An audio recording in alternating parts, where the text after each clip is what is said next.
Hola amigos, ¿qué tal? Hoy es domingo y nos vamos a hacer una pequeña visita cultural.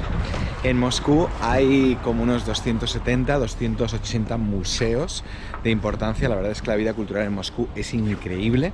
Y bueno, normalmente los turistas siempre van a visitar pues el Museo de Historia, que está junto a la Plaza Roja, la Armería, que también está al lado de la Plaza Roja, el Museo de la Cosmonáutica y cosas así. Hay algún otro museo pues muy importante, del Museo de Bellas Artes de Pushkin o el Moderno, MAM. Bueno, la verdad es que yo personalmente sufro bastante el mal de Stendhal cuando visito un museo grande. No puedo estar más de 1 hora y media en un museo, empiezo a marearme. Creo que porque vivo muy intensamente todo lo que hay, miro, soy un tipo muy curioso y enseguida a la hora y media el cerebro me explota, así que me encantan los museos que puedes ver perfectamente en 1 hora o 1 hora y media, y si no, pues lo tengo que ver en bastantes dosis. Por eso me gustaría hoy enseñaros un sitio que no es tan conocido entre los turistas, pero que es muy interesante y que, bueno, para los rusos pues es uno de los museos más importantes de aquí, de Moscú. Y así de repente nos hemos teletransportado hasta el centro de Moscú. El teletransporte, un sistema que estamos ya esperando los moscovitas más de 40 años, casi desde el último alcalde. Y bueno, ya estamos en el centro, en la maravillosa calle Tverskaya, y os quiero enseñar algo un poquito más clásico, que es esto. Este edificio del siglo XVII es el Museo de Historia Contemporánea. Como os he dicho, está en Tverskaya. La Plaza Roja la tenemos para allá. Y bueno, si más allá de toda la historia antigua de Rusia, de los zares, de Iván el Terrible, de Caterina la Grande, de Pedro I, queréis ver algo un poquito más sobre la historia contemporánea, siglo XIX, siglo XX, los cambios, las revoluciones, las reformas, y además hacerlo en un tiempo pues relativamente corto y estando rodeado por un montón de edificios impresionantes y de muchas otras cosas que ver, pues este es vuestro museo. Aunque la edad contemporánea también empieza para los rusos pues después de la Revolución Francesa, aquí más o menos se recogen los últimos 170 años de la historia rusa, y más o menos desde mediados del siglo XIX, va por orden cronológico, así que se va viendo un poquito toda esta historia. Esta primera sala habla de los cambios científicos y técnicos de toda esta época. ¡Jo! Mirad qué bicho. Aquí tenemos algo muy curioso. Aunque los españoles más o menos estamos orgullosos del primer submarino de Peral, que fue de hecho el primer submarino eléctrico, pero digamos que el primer diseño de submarino metálico se lo llevan los rusos. Jo, parece de Tintín, ¿eh? Súper curioso. Toda esta época del siglo XIX a mediados fue una época de cambios enormes. Alejandro II pues comenzó una serie de reformas. Hay que pensar que en Rusia hasta los 60 del siglo XIX todavía estaba en boga la servidumbre, y Alejandro II fue el primero que hizo la reforma para ese cambio. Es curioso que Alejandro III echaría todas esas reformas para atrás porque, bueno, se cargaron a su padre en un atentado terrorista. El país tenía muchas diferencias sociales, se crearon movimientos extremos que acabaron con la vida del reformador y se volverían atrás todas esas reformas que se habían emprendido, no solo el tema de la servidumbre, pero un montón de cambios en la burocracia y en las administraciones de justicia. En la segunda sala vemos un poco la vida de la gente en la época. Aquí tenemos un billetazo, bueno, en realidad es un bono estatal de 100 rublos, 1,5 €. Esto debería ser una pasta espectacular. La verdad es que el museo está muy bien, está muy interactivo. Aquí, por ejemplo, mira qué fashion es esto. Tenemos un poquito hablando de los líderes, los reformadores de esta época. En fin, total, continuaban las reformas, pero la verdad es que la gente en el campo pues seguía pasándolo no demasiado bien. Imaginaos el frío que tenía que pasar la gente. Además, aquella reforma de Alejandro II pues había sido la primera de otras que no había salido demasiado bien. El hecho de liberar a los siervos del campo pues tampoco les había facilitado más trabajo ni más rentas, a veces todo lo contrario. Y bueno, aquí tenemos un poco más cositas sobre la vida en el campo, con esos pedazos de instrumentos que imagino que a 30 bajo cero pues se partirían bastante. Así vestía un siervo a finales del 19. No sabemos si ya sería un trabajador, con su autónomo pagado.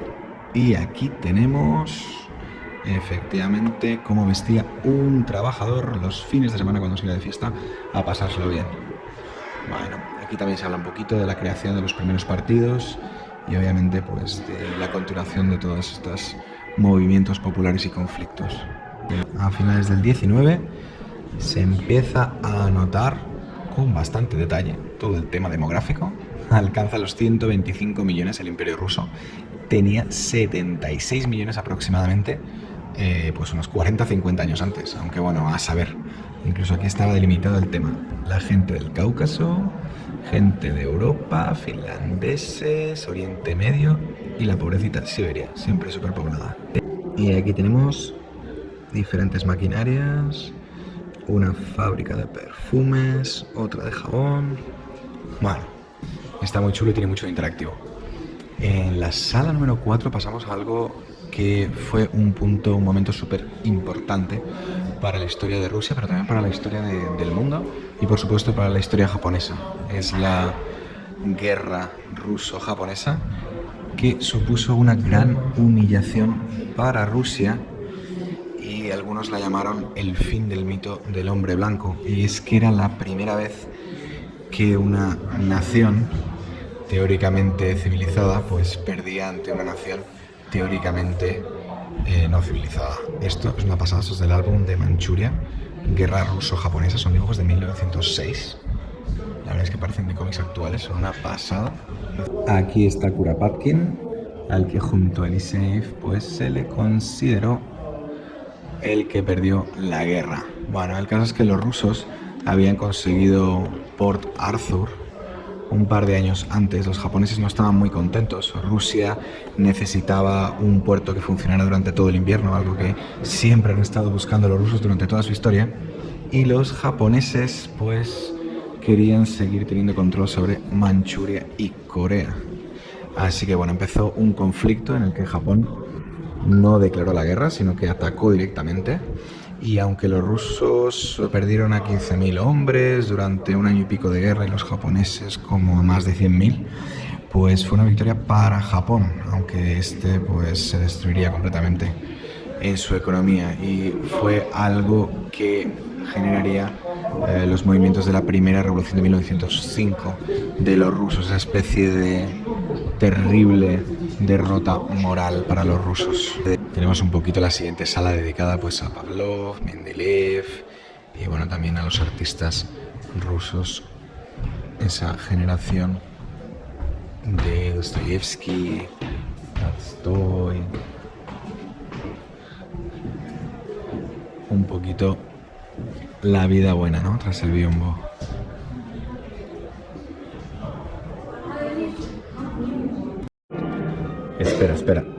Espera, que iba a la siguiente sala, pero me acabo de acordar que se me ha olvidado enseñaros esto. Esto es un diente de mamut.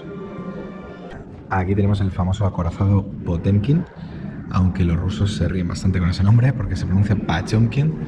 Será el protagonista de la revolución, del intento de revolución de 1905, que vendría después de esa guerra ruso-japonesa, con la moral de la gente, bueno, por las nubes, como os lo podéis imaginar.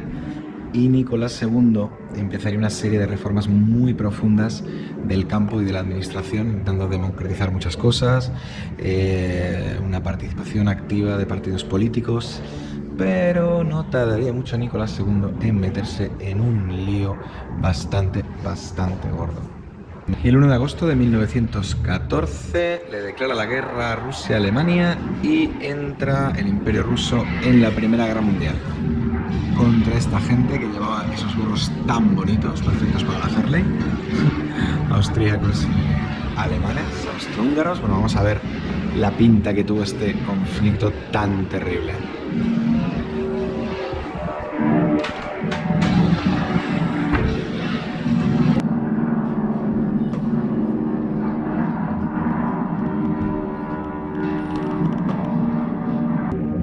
Y aquí están los bichos que por primera vez tendrían protagonismo en una guerra.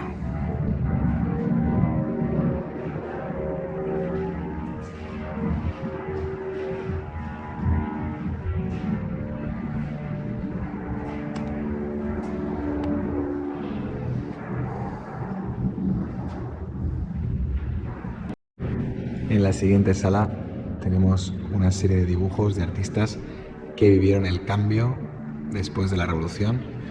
Obviamente después de esa guerra mundial, pues los movimientos sociales siguieron. No hay que olvidar nunca que a Lenin le financió Alemania para que montara la revolución y bueno, sacase al país de la guerra mundial que terminaría en 1918. Para entonces Rusia ya habría salido, había montado su revolución y bueno, se acabaría el imperio ruso y empezaría otro nuevo país. Los alemanes pues no pensaron, ¿no? Les costaría eso un poquito más tarde.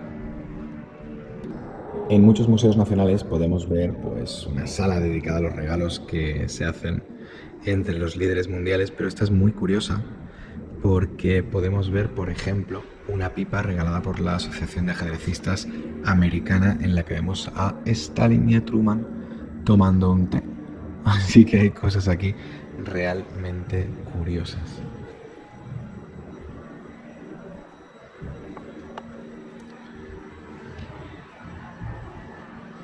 Uf, pobre elefantito.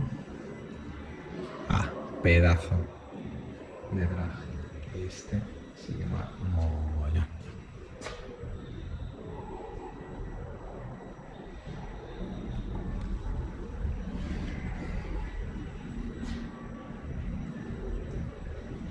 El Pravda anunciando la muerte de Stalin. En una de las últimas salas del museo podemos ver un poco de la vida cultural de los años, bueno, de los 50 a los 80 más o menos. Y después de la muerte de Stalin, pues hay una especie de intento de lavado de cara de la Unión Soviética por sí misma o hacia sí misma. Y bueno, la verdad es que incluso hoy en día esta época se recuerda con bastante nostalgia, como puedan ser pues los 60, los 70 en cualquier otro país occidental. Podemos ver muchas de estas piezas en algunos museos, como pues los museos retros soviéticos, algunos museos de aeronáutica, pero la verdad es que aquí hay una colección de cosas bastante curiosas y que pueden dar una idea general. Mirad con qué bichos se iban a la Antártida en esta época. Una pasada. Además, recuerdo que por aquí es la segunda vez que vengo a este museo, que me gusta mucho. Aparte de trajes espaciales, bueno, para esto recomiendo mucho el Museo del Cosmos, tanto el del Bedenja, técnico que hay un par muy interesantes ahí. Esto de aquí no es de Chernobyl. Esto de aquí, que pone Cosmos Nash, el cosmos es nuestro, es una bata de los estudiantes médicos que se pintarrajearon para celebrar el primer vuelo de Gagarin al espacio. En el museo también hay una parte dedicada al siglo XXI y a las nuevas tecnologías. Простите, сейчас я не могу ответить на вопрос. Пожалуйста, позвольте проехать. Y esto es un robot que me está haciendo una excursión.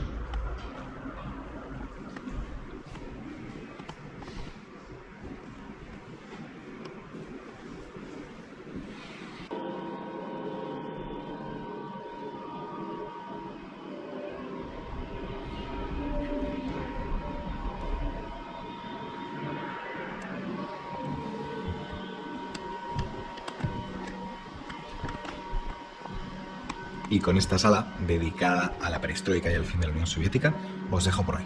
Si estáis interesados en saber algo más de algún museo, algún edificio, me lo podéis preguntar, me lo ponéis en comentarios y si tenemos tiempo y ganas y posibilidad, que es lo más importante, pues vamos a echarle un ojo y os lo contamos en vídeo, ¿vale? Muchas gracias por estar ahí y Pagafsia. Goodbye, my love. Goodbye.